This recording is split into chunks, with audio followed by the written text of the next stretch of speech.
পৃথিবী যখন তার গন্তব্যের দিকে বা সৃষ্টি জগৎ যখন তার গন্তব্যের দিকে এগিয়ে যায়, তখন যত বেশি এগিয়ে যাবে ঈমান মানুষের জন্য ধরে রাখা তত কঠিন হবে। আমরা সেরকম একটা সময় পার করছি। আমাদের বাপদাদারা যারা ছিলেন তাদের ঈমানের যে অবস্থা ছিল, তাদের মধ্যে সততা যে পরিমাণে ছিল, আমাদের মধ্যে সে পরিমাণ নিশ্চয়ই নাই। আমাদের পরের জেনারেশন যারা আসবে তাদের মধ্যে ঈমান ধরে রাখাটা আরো টাফ হবে, তাদের পরে যারা আসবে তাদের জন্য আরো টাফ হবে। এভাবে সহিহ মুসলিম বর্ণিত হাদিসে নবী সাল্লাল্লাহু আলাইহি ওয়াসাল্লাম বলেছেন, লা তাকুমুস সাআহ হাত্তা ইউকাল ফিল আরদি আল্লাহ আল্লাহ। অর্থাৎ পৃথিবী ততক্ষণ পর্যন্ত ধ্বংস হবে না, মহাপ্রলয় হয়ে সৃষ্টি জগৎ ততক্ষণ পর্যন্ত শেষ হয়ে যাবে না, যতক্ষণ পর্যন্ত একজন মানুষও আল্লাহ বলার মতো থাকবে। তার মানে পৃথিবী থেকে একটা সময় ইমানদার কমতে কমতে, বিশ্বাসী মানুষ কমতে কমতে এমন একটা পর্যায়ে চলে যাবে যেটা জিরোতে চলে যাবে, কোনো বিশ্বাসী মানুষ থাকবে না। তখন এই পৃথিবী বা সৃষ্টি জগতের আর থাকার প্রয়োজন হবে না। আল্লাহ সুবহানাহু ওয়া তাআলা তখন এটাকে ধ্বংস করে পুনরুত্থান তিনি প্রতিষ্ঠা করবেন এবং বিচার দিবস তিনি প্রতিষ্ঠা করবেন। তো পৃথিবী যেহেতু তার পরিণতির দিকে আগাচ্ছে, এই সময়টাতে ঈমান ধরে রাখা অত্যন্ত টাফ এবং সহজ। মুসলমানের সন্তান হিসাবে, বাই চান্স মুসলিম হিসাবে আমরা আমাদের ঈমানের কেয়ার করা, ঈমানের পরিচর্যা করার প্রয়োজনটা আমরা অনুভব করি না। আমি আজকের এই অনুষ্ঠানের মাধ্যমে আপনাদেরকে উদাত্ত আহ্বান রাখতে চাই, আসুন আমাদের ঈমানের যত্ন করি। আমাদের ঈমানটাকে যত্ন করবার জন্য আমাকে কোরআন অধ্যয়ন করতে হবে, আমাকে কোরআন পড়তে হবে, ঈমানের পরিবেশে থাকতে হবে এবং ঈমানকে সেটা বুঝতে হবে। আপনারা আলহামদুলিল্লাহ, যেটি আমি বলছিলাম, আপনারা সবাই বাংলাদেশের ভবিষ্যৎ, আপনারা সবাই এই পৃথিবীর ভবিষ্যৎ। আপনাদের প্রত্যেকের মধ্যে যে সম্ভাবনা লুকিয়ে আছে, সেই জায়গা থেকে আপনারা যদি চেষ্টা করেন ইসলামটাকে জেনে বুঝে অনুসরণ করার মানার, তাহলে সেক্ষেত্রে আমি দৃঢ়ভাবে বিশ্বাস করি যে আপনি ইসলামটাকে এনজয় করবেন। আমি একটি কথা থেকে অন্যদিকে গিয়েছিলাম যে এক ভদ্র মহিলা আমার কাছে এসেছেন ইসলাম গ্রহণ করবার জন্য। আমি তাকে জিজ্ঞাসা করলাম, এফিডেভিট সব কমপ্লিট করেছেন এবং আইনি সমস্ত পদক্ষেপগুলো শেষ করেছেন, বললাম যে আপনি ইসলাম কেন গ্রহণ করবেন? যারাই আমার কাছে এই টাইপের আসে আমি জিজ্ঞেস করি, কারণ আমার তো জানা আছে যে বাংলাদেশের আমাদের মানুষের প্র্যাকটিস দেখে তো তার ইসলাম গ্রহণ করার কথা না, আরো ইসলাম থেকে পালানোর কথা। কেন গ্রহণ করেছেন? তো তিনি বললেন, ইসলাম সম্পর্কে আমি বই পড়েছি, এই বই আমাকে প্রভাবিত করেছে। আবার কোনো কোনো ব্যক্তিকে আমি দেখেছি, তাদের ব্যক্তিত্ব দেখে, নিশ্চয়ই সেরকম ব্যক্তিত্ব খুবই কম, দেখে আমি প্রভাবিত হয়েছি। গোটা পৃথিবীতে আপনারা বিশেষ করে পশ্চিমা দুনিয়ার খবর রাখবেন নিশ্চয়ই, সেখানে প্রতিদিন ইসলামে আসা মানুষের সংখ্যা বেড়ে চলেছে এবং পুরুষদের চাইতে মেয়েদের মধ্যে ইসলাম গ্রহণের সংখ্যা অনেক বেশি, প্রবণতা অনেক বেশি। কেন? যেখানে নারী অধিকার নিয়ে এত কথা বলা হয়, নারীদের অধিকার দেওয়ার জন্য এত আয়োজন নেওয়া হয়, এত উদ্যোগ নেওয়া হয়, সেই সমাজে কেন, সেই সমাজের নারীরা কেন ইসলামে আসছে এবং সেখানকার মুসলমানরা কেন ইসলামে আসছে, এই বিষয়টা নিয়ে আমি একটু স্টাডি করার চেষ্টা করলাম। আমার কাছে দুটি জিনিস পরিষ্কার হয়েছে। নাম্বার এক, তারা কোরআন পড়ে। যারাই ইসলামের পথে এসেছে তাদের বেশিরভাগ মানুষ কোরআন পড়ে ইসলামে এসেছে।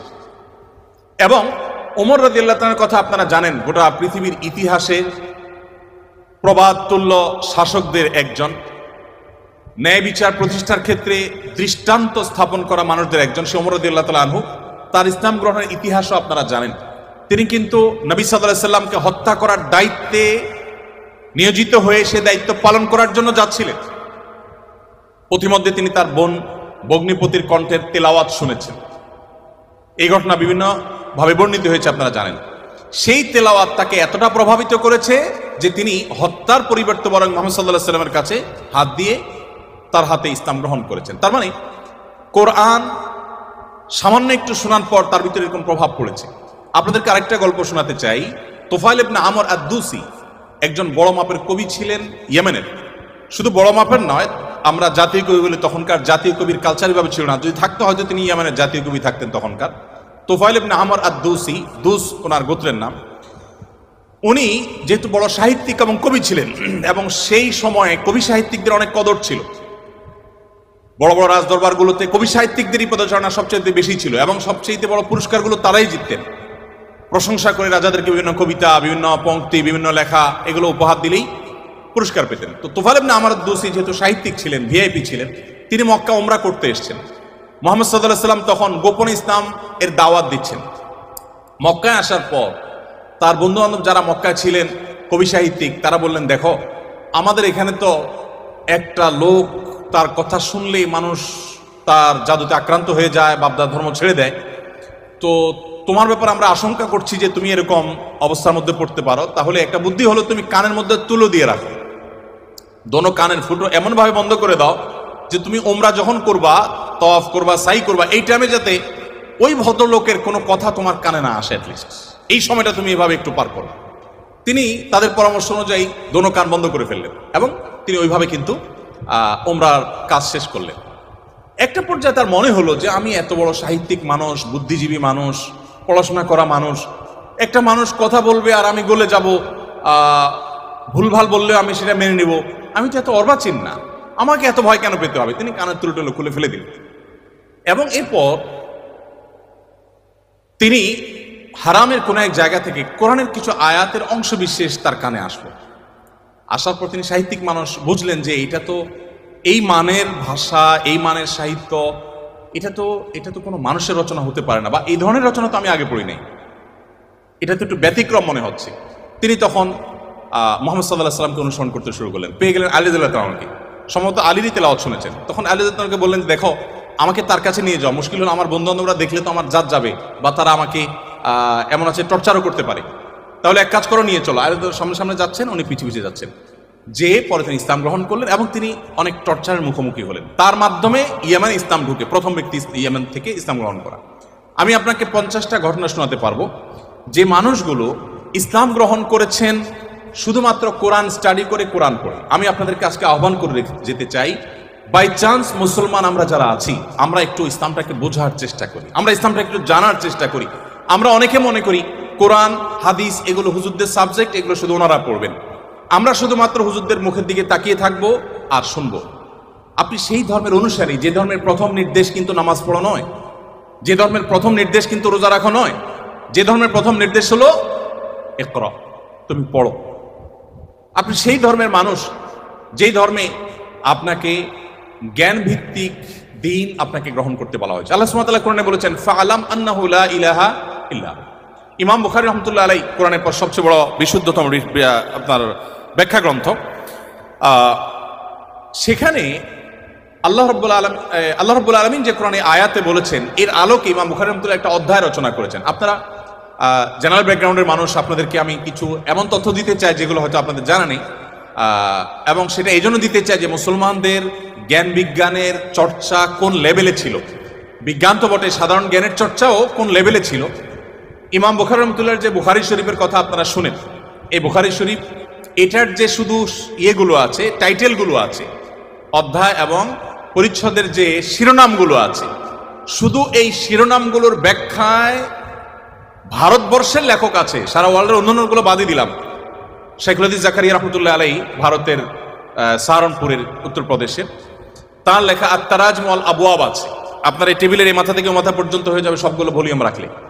এতগুলো ভলিউম ভর্তি কিসে? শুধুমাত্র সহিহ বুখারীর শুধুমাত্র যে টাইটেল বা শিরোনাম আছে তার ব্যাখ্যা।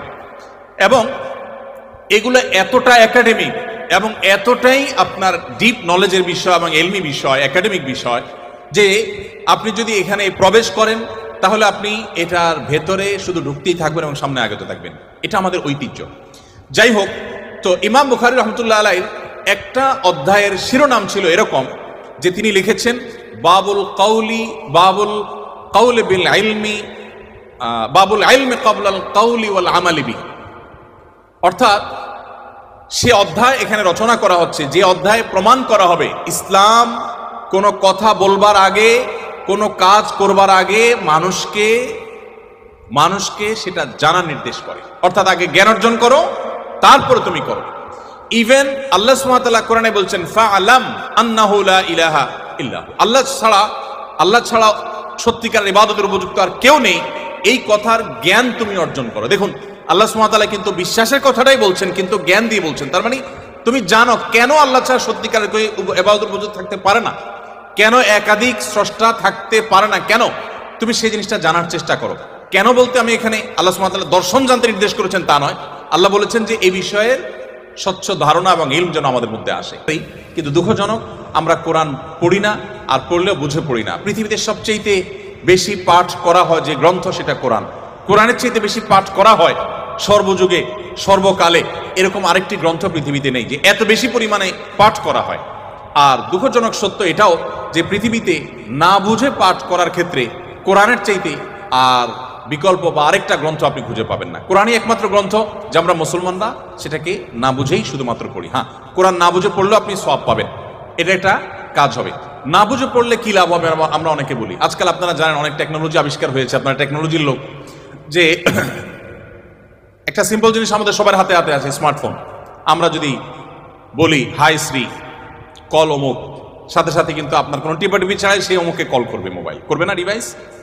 এখন তো আপনার আপনি কোনো রুমে বসে বলছেন যে গরম লাগছে, এসিটা অন হয়ে যাবে। আপনি জাস্ট বললেন, নির্দিষ্ট শব্দ উচ্চারণ করলেন যে আপনার কাছে গরম লাগছে, এসিটা অন হয়ে যাবে। আপনি বললেন যে না এখন শীত লাগছে, তো এসিটা কমে যাবে, বন্ধ হয়ে যাবে। টেকনোলজি এই পর্যন্ত চলে গেছে, যা আপনি বলছেন সেটা সে ক্যাচ করছে এবং সেই অনুযায়ী কাজ করছে। তো এই যদি টেকনোলজির কারামতি হয়, তাহলে কোরআন আপনি পাঠ করছেন, এমনকি এমনও হতে পারে কোনো মানুষ কিছু নির্দিষ্ট ওয়ার্ড উচ্চারণ করছে, সেটা মিনিং বুঝে না, কিন্তু ওই ডিভাইস তার মিনিং বা ওই যন্ত্র তার মিনিংটা বুঝে এবং সেটা সে ক্যাচ করে কাজও করে ফেলেছে। সে কিন্তু যা বলেছে নিজেও বুঝে নেই, তারপরও কাজ করেছে। কোরআন তেলাওয়াত করে ফু দিলে অনেক অসুখ, অনেক দুঃখ, অনেক কষ্ট, মানুষের শারীরিক অনেক কষ্ট লাঘব হয়। কিভাবে হয়? আপনি যদি এটা নিয়ে বৈজ্ঞানিক গবেষণা নামেন তো আপনি কোনো সূত্র হয়তো খুঁজে পাবেন না, কিন্তু আপনাকে আমি যে পয়েন্টটা বললাম এই পয়েন্ট থেকে যদি আপনি আগান, আপনি দেখবেন যে এরকম বহু লজিক আপনার সামনে হাজির হয়ে গেছে। যাই হোক, তো আমি যেটা বলছিলাম যে কোরআন আপনি না বুঝে পড়লে সওয়াব পাবেন, কিন্তু এই জন্য কোরআন আসেনি। আল্লাহ সুবহানাহু ওয়া তাআলা কোরআনে বিভিন্ন জায়গায় বলেছেন লিয়াদাব্বারু আয়াতি, এই কোরআন দেয়া হয়েছে তোমাদেরকে যাতে এর আয়াতগুলো নিয়ে তোমরা গবেষণা করো, তোমরা যাতে ভাবো, তোমরা যাতে চিন্তা করো, তোমরা যাতে ভাবনার জগতে প্রবেশ করো। তো এই কোরআন ভাবনা বা গবেষণা তো অনেক পরের কথা, এর কথামালা তো আমাকে আগে বুঝতে হবে। আমি আজকে অনুষ্ঠানের মাধ্যমে আপনাদের সবাইকে উদাত্ত আহ্বান রাখতে চাই, আসুন কোরআন শুরু থেকে শেষ পর্যন্ত একবার অন্তত পুরো কোরআনটা আপনি ধীরে ধীরে অল্প অল্প করে 5টি আয়াত করে 10টি আয়াত করে আপনি পড়ুন এবং বোঝার চেষ্টা করুন। কোন একজন সাহাবী বলেছেন শুধু সূরা বাকারা পড়তে তার কয়েক বছর লেগেছে। আমরা তো 2-3 দিনে কোরআন খতম দিয়ে ফেলতে পারি, তাই না? তার শুধু সূরা বাকারা পড়তে টানা কয়েক বছর সময় লেগেছে। কি করেছেন তিনি? প্রতিটা আয়াত পড়েছেন, এ সম্পর্কে জেনেছেন, ভেবেছেন, এখান থেকে তার নেয়ার কি আছে সেটা নিয়েছেন, নিজের মধ্যে ইমপ্লিমেন্ট করেছেন, দেন তিনি সামনে অগ্রসর হয়েছেন। এভাবে এগোতে গিয়ে তার একটা সূরা শেষ করতে কয়েক বছর সময় লেগে গেছে। কোথায় আমাদের কোরআন অধ্যয়ন? আমি আপনাদেরকে বলেছি, এখনো পৃথিবীতে যারা ইসলামে আসছে, পশ্চিমা পৃথিবী বলুন, আমাদের এই অঞ্চলে বলুন, তাদের নিয়ে আমার যে সামান্য পড়াশোনা বা ঘাটাঘাটি আছে, সেটার আলোকে আমি নিশ্চিত হয়েছি অনেকখানি যে তারা বেশিরভাগ মানুষ আমাদেরকে দেখে তো আসার প্রশ্নই ওঠে না, কারণ আমাদের মুসলমানদের মধ্যে এমন কিছু নেই যেটা দেখে সে ইসলামে আসবে, ম্যাক্সিমাম মুসলমানদের অবস্থা। কিন্তু তারা ইসলামে এসেছে কোরআন পড়ার পর। ফ্রান্সের একজন পলিটিশিয়ান, তিনি কট্টর ইসলাম এবং মুসলমানদের সমালোচক ছিলেন এবং বিদ্বেষ পোষণ করতেন রীতিমতো। আমি একসময় আমার ফেসবুক প্রোফাইলে তাকে নিয়ে অনেক লেখালেখিও করেছি। বেশ কিছুদিন আগে আমার অফিসে এক ভদ্রলোক আসেন, রিটায়ার্ড আর্মি অফিসার, আমাকে প্রসঙ্গত বললেন যে এরকম এক ভদ্রলোক ফ্রান্সে ছিলেন, এই নাম তার, তিনি ইসলাম গ্রহণ করেছেন এবং তিনি একটা বিষয়ে অ্যাডভাইস করেছেন। আমি একটু কৌতূহল হয়ে দেখলাম, আমার এর আগে জানা ছিল না, ভিডিওটা ভালো করে দেখলাম ইউটিউবে, দেখলাম যে সেই ভদ্রলোক যিনি ইসলাম এবং মুসলমানদের কট্টর সমালোচক ছিলেন, তিনি একটা সময় ইসলাম গ্রহণ করেছেন। আমি জিজ্ঞেস করলাম যে তিনি ইসলামে আসছেন কি কারণে? তো তার বক্তব্যই শুনলাম, তিনি বলছেন যে আমি ইসলাম এবং মুসলমানদের ত্রুটি ধরার জন্য আমি কোরআন পড়া শুরু করলাম। কোরআন পড়তে পড়তে পড়তে আমি যতই এর ভেতরে প্রবেশ করলাম ততই আমি কোরআনের কাছে সারেন্ডার করতে বাধ্য হলাম, আমি কোরআনের কাছে নিজেকে সমর্পণ করতে বাধ্য হলাম। তো আলহামদুলিল্লাহ, তিনি যেভাবে ইসলাম গ্রহণ করেছেন এবং আলোকিত হয়েছেন কোরআন দ্বারায়, আমার বিশ্বাস আমরা যদি অ্যাজ এ মুসলিম আমরা পড়াশোনা করি মুসলিম হই, আমরা বুঝে শুনে মুসলিম হই, আমাদের ইসলাম গ্রহণটা যদি বাই চান্স না হয়ে বাই চয়েস হয়, অর্থাৎ আমরা জেনে শুনে মুসলমান হই, তাহলে সেটা আমাদেরকে অনেক বেশি উপকার দিবে। আপনারা অনেকে জানেন কবরে বা আপনার আলমে বারজাক, কবর না বলে বলতে পারি আমরা আলমে বারজাক, মৃত্যুর পরবর্তী যে জগৎ, সেখানে মানুষের দেহাবশের যেখানে যে অবস্থায় থাকে সেখানে কিছু প্রশ্ন হবে। এই প্রশ্নের মধ্যে শেষ সম্পূরক প্রশ্ন থাকবে মা আলামাকা ও মা আদরাকা, তুমি কোত্থেকে জানলে, কিভাবে জানলে? তার মানে ইসলাম চায় আমি যা জানবো ইসলামের কথা সেটাও জ্ঞানভিত্তিক জানবো এবং গ্রন্থভিত্তিক জানবো, জেনে শুনে আমি বিশ্বাস করবো। আল্লাহ আমাদেরকে সেই তৌফিক দান করুন।